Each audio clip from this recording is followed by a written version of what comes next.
Hello, cheese fans of the Tubely Webs. I'm Mr. Spork, and these are Mr. Spork's hands. If you are a cheese addict, kind of like me, you owe it to yourself to learn how to make your own cheese. And if there is one cheese that is incredibly simple to make, it's goat cheese.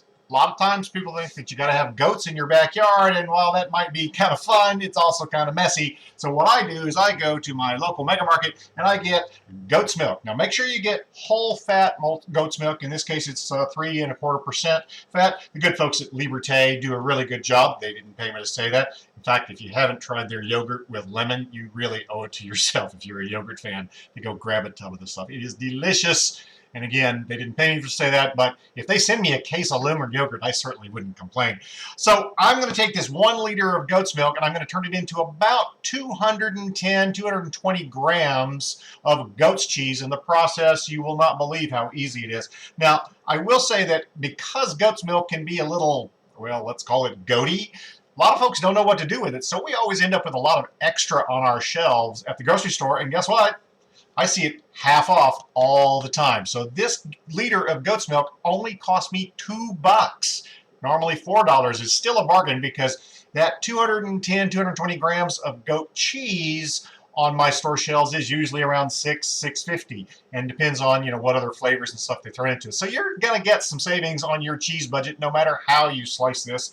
You can do all kinds of interesting flavors too. You can put in extra lemon, you can put in some garlic, you can go with peppercorn. I've seen people go with a cranberry. All the flavors that you see in the exotic blends at the grocery store are possible. You just have to add the flavor, but don't do that until later in the process. Let's start the process. All you got to do is take your liter of goat's milk and you want to heat it up nice and slow. You do not want to go charging up to boiling because you'll break down some of the proteins more than they need to be, and it's not going to make great cheese that way. So into that 1 liter, I'm going to go ahead and I'm going to go on to a let's call it a 2 out of 6. So again, sneak up to the temperature, and what we're aiming for today is 180 degrees Fahrenheit, which is about 81 degrees Celsius.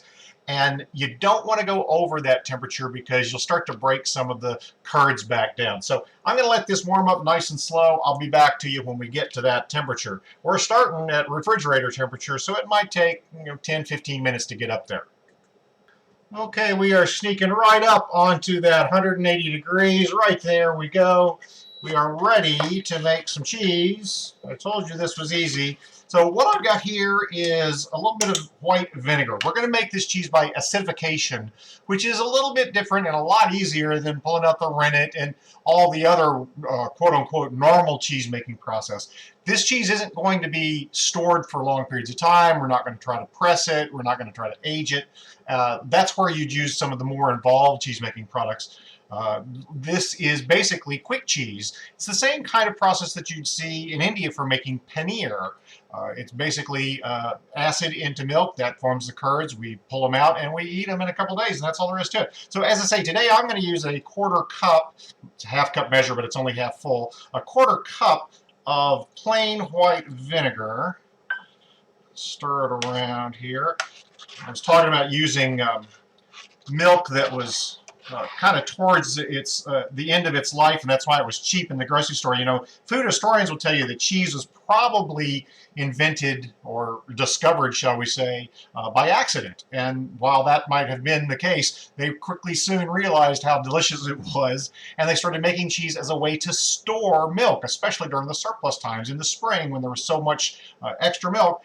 Cheese is basically a method of storing milk, and that's what we're doing here today. If you didn't want to use vinegar, you could certainly try lemon fresh or lemon out of a bottle. Both of those will work. It's going to leave you a little bit of a lemony flavor, of course, which is kind of delicious too. And I've even tried making it with any kind of vinaigrette laying around, apple cider vinegar and wine vinegar and all kinds of other stuff, and each one will give it some different flavor. But as long as it's acid in on the milk, you will get cheese curds out of it. So now we need to walk away and leave this alone off heat, probably about 15 minutes. We're just going to let the curds settle out. I started, as you see, with my freshly sterilized stirrer. Not absolutely necessary, again, because this is not a long-term cheese, but always good cheese making practice to sterilize everything that the milk comes in contact with. I'll be back to show you what it looks like in another 15 minutes or so. Okay, I am back. Those curds have had time to settle and do their thing. I really, literally haven't touched the pan since I left you. Over here, I've got a little setup that's worked for me. A big, huge bowl to catch the whey, a regular strainer. That's not enough to catch the curds. You need to find, basically, cheesecloth. But let me tell you, if you go to the grocery store and buy the stuff that's usually labeled as cheesecloth, you're going to be sorely disappointed because the mesh on that is just not fine enough. If you happen to have a specialty cheesemaker shop or mail order, they would have proper cheesecloth. But I've discovered that if you just go to the dollar store and experiment around with a bunch of different, basically towels, dish towels, or even large napkins, you're going to find something that's got the right drainability, shall we say, the right mesh on the fabric. And this is the one that I've been using for years and years. So all I'm going to do, grab my spatula real quick, and come over, and you'll notice that these curds are pretty fine. You'd be really unhappy if you were trying to pull these out with the traditional strainer. Go right through them. And I'm just going to go right into my mesh cloth here. Again, the cloth is sterilized. Not horribly important, but always good practice. And in we go. And now it's just a matter of waiting. That's the hardest part, is that you got to wait around for all of this whey to drain off. Now, let me tell you, that whey is like a free bonus gift when you do your own goat cheese, because the whey makes fabulous scones and incredibly delicious soda bread, things like that. You can use it in baking. Some people tell me that you can water it down and put it in your gardens too, although you've got to be careful with that because apparently you can burn plants very easily with whey. But there are lots of uses. Go out to the googly tubes and find what to do with extra whey. But you can see that these curds are very, very tiny, but don't worry, they will collect down into that cheese. So we're going to let this sit and drain. Now, if you were in a hurry, you might want to squeeze a little bit, but don't be tempted, because if you squeeze it too much, you're going to end up with too dry and crumbly a cheese texture. I think just plan ahead and let it come out by natural gravity, shall we say, and just make sure that your bowl has got plenty of room down there. You can hear it. It's coming out at a pretty regular rate, and you can even see that it's already starting to accumulate on the side here. So I'll come back to you in an hour, hour and a half, or half a movie later. I'll show you what it looks like and how we scrape it down and form it into those beautiful little rounds.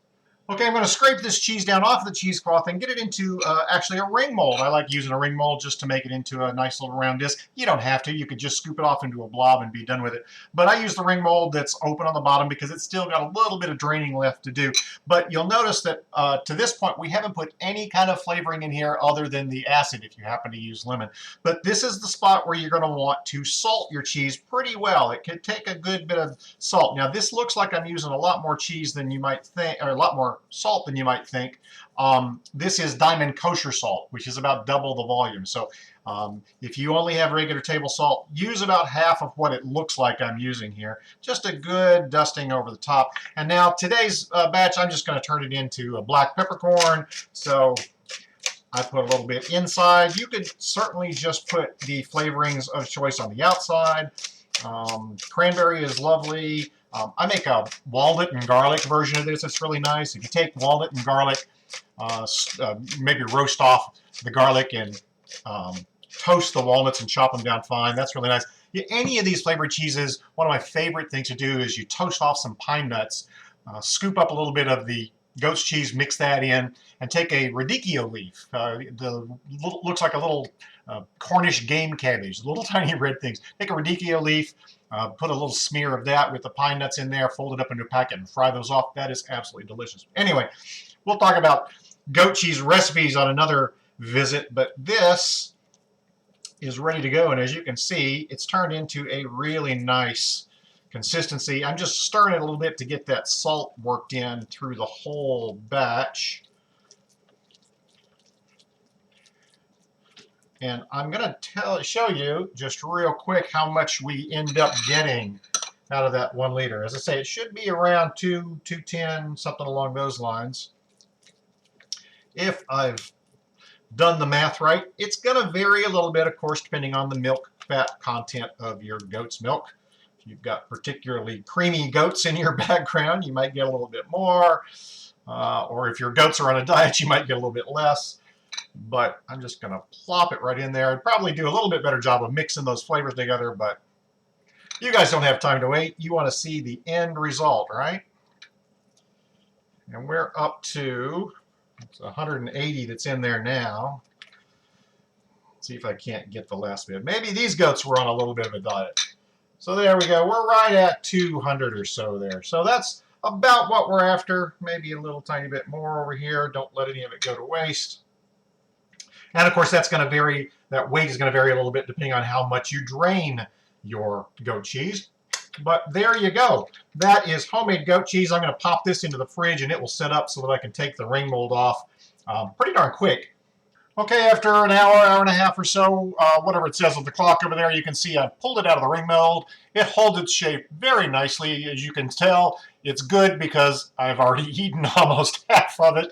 I've got a little bit of extra peppercorn on there just to remind me what flavor's in there. But you can go all kinds of different flavors. I've got some of my favorite sun-dried tomatoes over here. Roasted garlic is really good. I mentioned honey and walnut earlier. You can do capers. You can do lemon marmalade. You can do pepper jelly, just all kinds of stuff. I've got just a little tiny bit of some brioche toast I made yesterday just to go on here and spread, and I'm going to taste it for you. Oh man, it does not get any easier in the world of cheese than this quick goat cheese. I do hope you try a batch at your home. I do appreciate you liking and thumbs upping and facey Twitter spacing and all that other crazy social media stuff. If you haven't, please do subscribe because those numbers are important to us YouTubers. And as always, if you got the 30 seconds to let the ad that plays after this run out, I do appreciate it because it throws a few pennies in my pocket, really supports the channel. As always, I'm Mr. Spork. These are Mr. Spork's hands, and now I'm going to go finish off probably the rest of this goat cheese in one sitting. Cheers.